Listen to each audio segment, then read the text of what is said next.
Simply. Hey guys, we got story time with Dora. What are we doing? Oh, around the world in 80 days. Part 8. Okay, what are we doing? Okay, looks like we're just on the south side of Flag, and we're going to get through Flagstaff, and we're heading towards the coral pink sand dunes in Utah. Coral pink, pink coral. Boy, I'm going to have to look that one up. I always get that mixed up, so deal with it. All right, so we're rolling up, and we're going to end up on the Navajo lands. And that picture at the front there that we came up on, that's at Lake Powell, is where I spend the first night, because I split it up into 2 easy days. So that's what it looked like. I got a really nice sunrise time lapse, and I'll have to try to work my way in here. All right, now this story, this around the world in 80 days. Mr. Phileas Fogg, with his attendant Passepartout, being shadowed by the detective Fix, who is absolutely certain that Phileas Fogg is the one who robbed the bank in London. But he needs an arrest warrant. He can't seem to get it just yet. But he's working on it, so he's not going to let the guys out of his sight. Except, I'm not going to bring it up. I kind of got lost on it, so I'm not going to bring it up. We'll just let the story unfold, as it were. All right, now here we go. Now, Phileas Fogg had not concealed from Sir Francis his design of going around the world, nor the circumstances under which he set out, and the general only saw in the wager a useless eccentricity and a lack of sound common sense. In the way this strange gentleman was going on, he would leave the world without having done any good to himself or anybody else. An hour after leaving Bombay, the train had passed the viaducts and the island of Salsette. Boy, I'd be lucky if I got that one right. And got into the open country. At Kalyan, they reached the junction of the branch line which descends toward southeastern India by Khandala and Poona, and passing through Powell, they entered the defiles of the mountains with their basalt bases and their summits crowned with thick and verdant forests. Phileas Fogg and Sir Francis Cromarty exchanged a few words from time to time, and now Sir Francis, reviving the conversation, observed, "Some years ago, Mr. Fogg, you would have met with a delay at this point, which would probably have lost you your wager." "How so, Sir Francis?" "Because the railway stopped at the base of these mountains, which the passengers were obliged to cross in palanquins or on ponies to Kandala. Other side, such a delay would not have deranged my plans in the least," said Mr. Fogg. "I have constantly foreseen the likelihood of certain obstacles." "But, Mr. Fogg," pursued Sir Francis, "you run the risk of having some difficulty about this worthy fellow's adventure at the pagoda. Passepartout, his feet comfortably wrapped in his traveling blanket, was sound asleep and did not dream that anybody was talking about him. The government is very severe upon that kind of offense. It takes particular care that the religious customs of the Indians should be respected, and if your servant were caught—" "Very well, Sir Francis," replied Mr. Fogg. "If he had been caught, he would have been condemned and punished. and then would have quietly returned to Europe. I don't see how this affair could have delayed his master. The conversation fell again. During the night, the train left the mountains behind and passed Nassik, and the next day proceeded over the flat, well-cultivated country of the Khandish. We're just going to do it like that. This bit going through Flag here, I guess it's part of the old. It's just everything's in disrepair. Arizona, I'm not sure where your money's going, but it's certainly not going into your roads. Okay. With its straggling villages, above which rose the minarets and of the pagodas. This fertile territory is watered by numerous small rivers and limpid streams, mostly tributaries of the God Avery. Passepartout, on waking and looking out, could not realize that he was actually crossing India in a railway train. The locomotive, guided by an English engineer and fed with English coal, threw out its smoke upon cotton, coffee, nutmeg, clove, and pepper plantations, while the steam curled in spirals around groups of palm trees, in the midst of which were seen picturesque bungalows by Harris, sort of abandoned monasteries, and marvelous temples enriched by the exhaustless ornamentation of Indian architecture.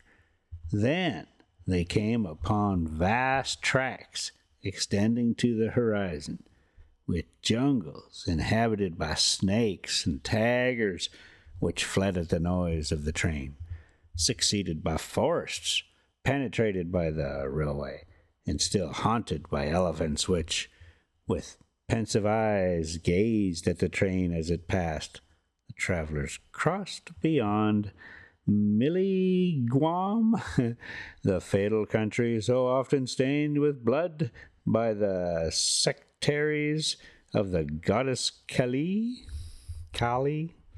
Not far off rose Ellora, with its graceful pagodas and famous Aruganbad. You know what? I'm just going to throw these words out. I'm not getting them right in any way. Oh, boy. Now, I kept some of the drama out of this. Now, this stop right here, this is like the first stop, right? You got to get fuel. So I roll up in here. Yeah, I'll get me some fuel. And I get fuel. And, yup, the window breaks. The power window thing, just as soon as I touched the button, I just heard this break and pieces fall down into the door. I knew exactly what it was, And so, no big panic, but pretty unhappy about the whole thing right at the start of the trip. So all I did is, fortunately, I had a big roll of that I don't know what the heck it is, a Turnabond or something. It's really sticky, and it's about 4 or 5 inches thick, and it was clear. So I just wrapped it up there and did the window thing. And let's see if I say anything. No, I don't think so. All right, well, that's enough of that exciting nonsense here, but let's continue on here. Not far off rose Ellora, with its graceful pagodas and the famous Aurangabad, capital of the ferocious, holy cow, Oregozeb, now the Oregano Zebo, now the chief town of one of the detached provinces of the kingdom of the Nizam. Yeah, these are actually, I'm not making this shit up. I can't even imagine. This is why I've never been able to get a second language under my belt. I don't have command of one language. All right. It was thereabouts that Jesus Murphy, Farron Chia, the Tuggy. Okay, let's just do this and see what happens. The Thuggy Chief, king of the stragglers, held his sway. These ruffians, united by a secret bond, strangled victims of every age in honor of the goddess Death. Without ever shedding blood, there was a period when this part of the country could scarcely be traveled over without corpses being found in every direction. The English government has succeeded in greatly diminishing these murders, though the Thuggies still exist and pursue the exercise of their horrible rights. At 12:30, the train stopped at Burrampur, where Passepartout was able to purchase some Indian slippers ornamented with false pearls, in which, with evident vanity, he proceeded to encase his feet. The travelers made a hasty breakfast and started off for Ashurgar. Oh boy. After skirting for a little the banks of the small river Tapti, which empties into the Gulf of Cambrai near Surat, Passepartout was now plunged into absorbing reverie. Up to his arrival at Bombay, he had entertained hopes that their journey would end there. But now that they were plainly whirling across India at full speed, a sudden change had come over the spirit of his dreams. His old vagabond nature returned to him. The fantastic ideas of his youth once more took possession of him. He came to regard his master's project as intended in good earnest, believed in the reality of the bet, and therefore in the tour of the world and the necessity of making it without fail within the designated period. Already he began to worry about possible delays and accidents which might happen along the way.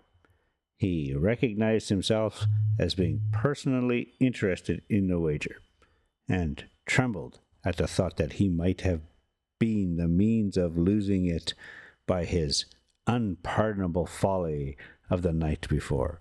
Being much less cool-headed than Mr. Fogg, he was much more restless, counting and recounting the days passed over, uttering maledictions when the train stopped, and accusing it of sluggishness, and mentally blaming Mr. Fogg for not having bribed the engineer. The worthy fellow was ignorant that, while it was possible by such means to hasten the rate of a steamer, it could not be done on the railway.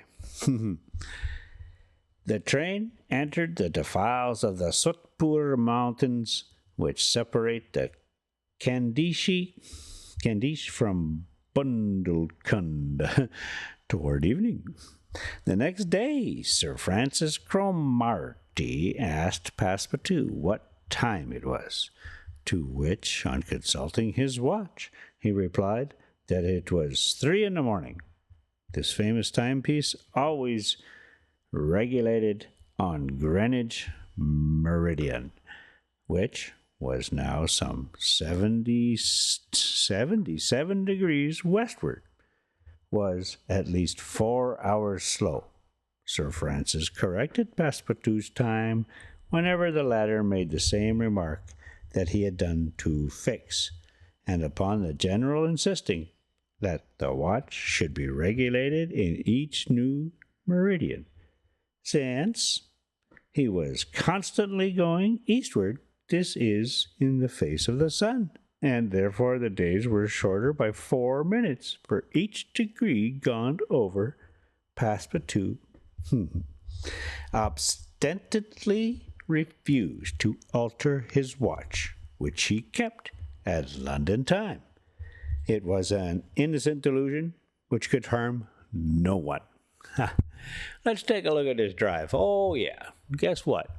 A whole lot of nothing. And that's the way they like it. There is there is some interesting stuff, as you would expect going across here. But I'm just rolling, and I generally don't stop. There's I've been doing it for so long here that Arizona's tough to get out of. It's tough to get out of the corner of the state here. Okay, and I forgot to put my the train. Oh boy, oh boy, oh boy. There we go. Regulated a new. Oh yeah, it kept London time. Innocent delusion could hurt no one. That's why I thought it was such an easy spot there. Oh yeah, okay, yeah. We're just gonna roll it on through.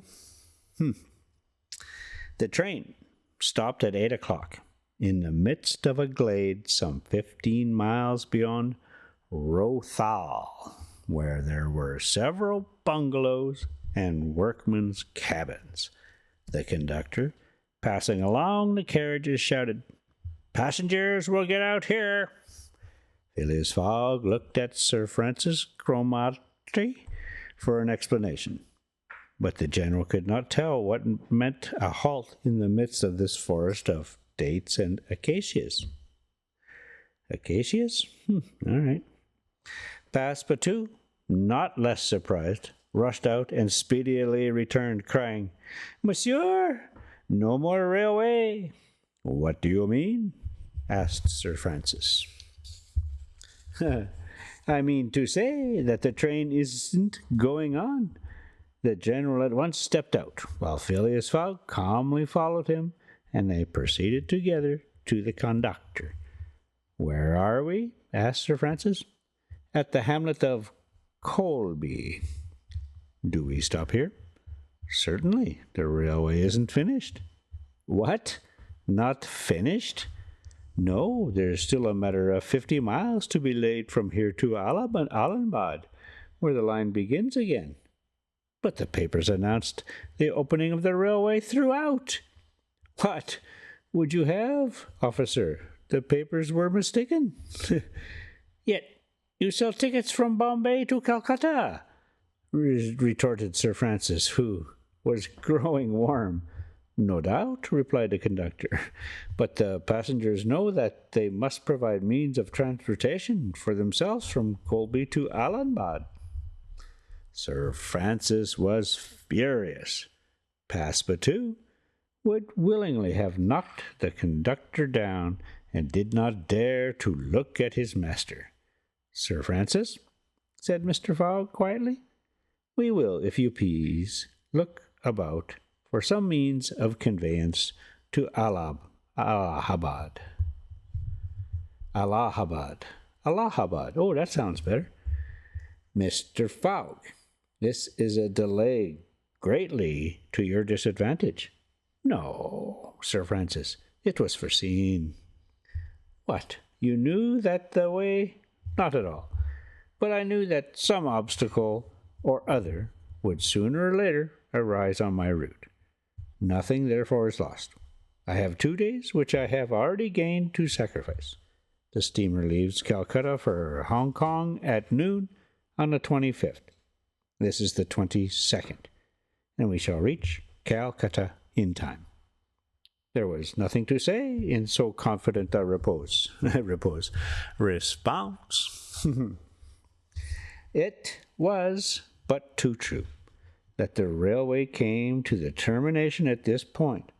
The papers were like some watches, which have a way of getting too fast, and had been premature in their announcement of the completion of the line. The greater part of the travelers were aware of this interruption, and, leaving the train, they began to engage such vehicles as the village could provide. Well, there you have it.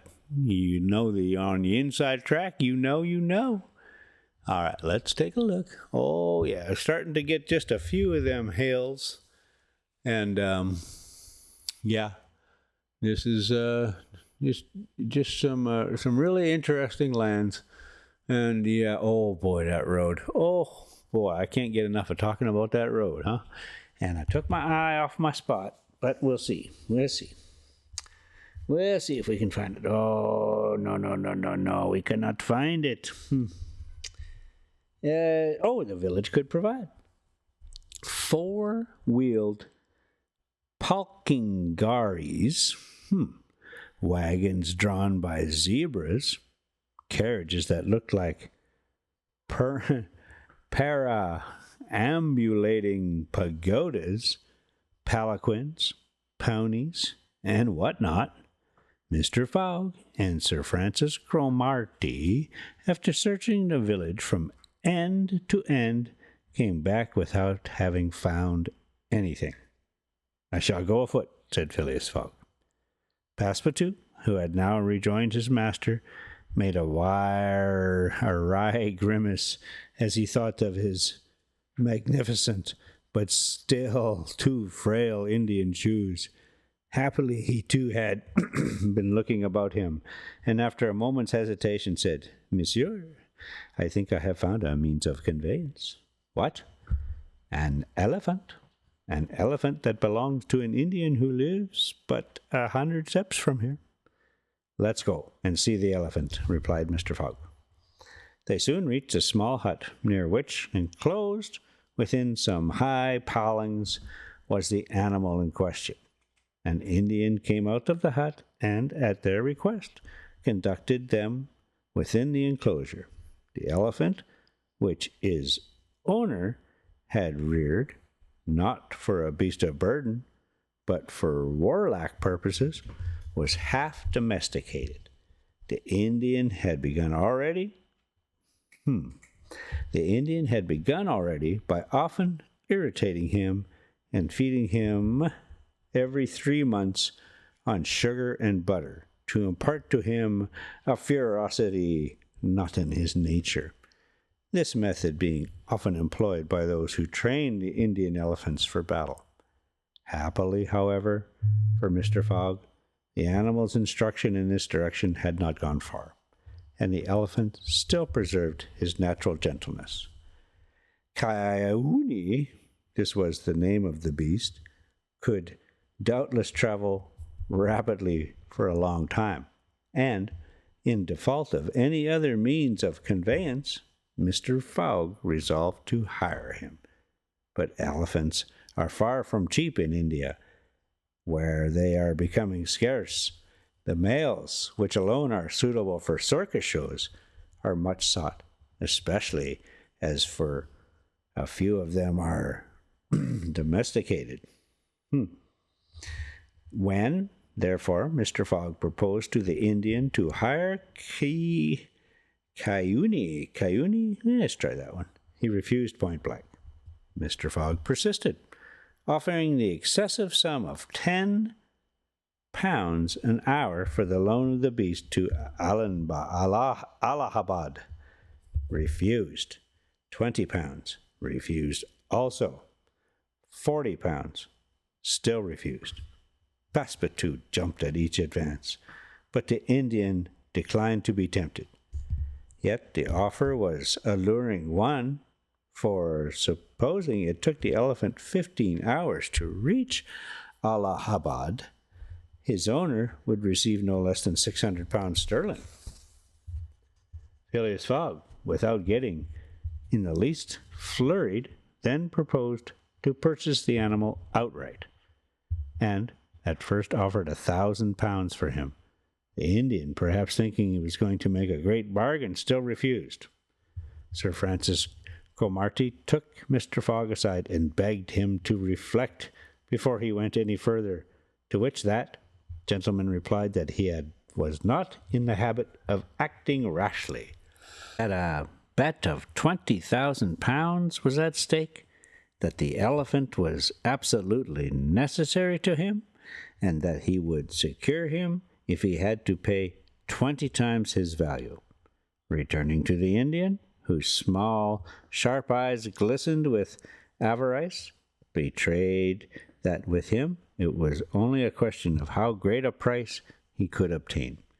Mr. Fogg offered first 1,200 pounds, then 1,500, 1,800, 2,000 pounds.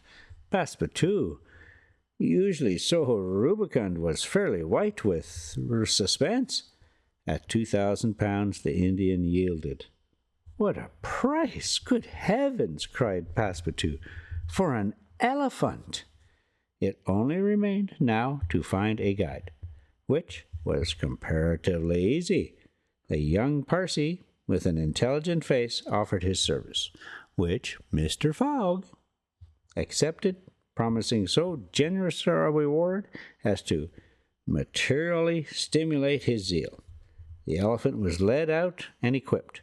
The Parsee, who was an accomplished elephant driver, covered his back with a sort of saddlecloth, and attached to each of his flanks some curiously uncomfortable howdahs. Phileas Fogg paid the Indian with some banknotes, which he extracted from the famous carpet-bag, a proceeding that seemed to deprive poor Passepartout of his vitals. Then he offered to carry Sir Francis to Allahabad, which the brigadier gratefully accepted. As one traveler, the more would not be likely to fatigue the gigantic beast.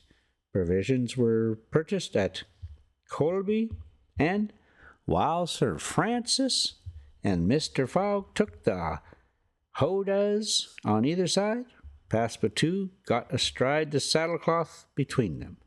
The Parsee perched himself on the elephant's neck, and at 9 o'clock they set out for the village, the animal marching off through the dense forest of palms by the shortest cut. Ha! And there you go. We're on the way. We just bought us an elephant. All right, that's the end of that chapter. Oh, boy, that's a good time because we almost done here. We almost done. The next one, chapter 12, in which Phileas Fogg and his companions venture across the Indian forests and what ensued. Well, I didn't think they had that far to go, but I guess they do. So, all right, let's just dig into it just a wee bit, and we'll see what the dealio is. Oh, yeah, so, yep. Yeah, oh, see, look at that road. Poor little Dora, she's just shaking and rattling and rolling. All right, let's just call it right there. We're on chapter 12, and we'll pick it up. Thanks so much for coming, and we'll catch you next time. Sam, see. Oh, there's our little Dora again. There you go, Rosie. Do your thing now.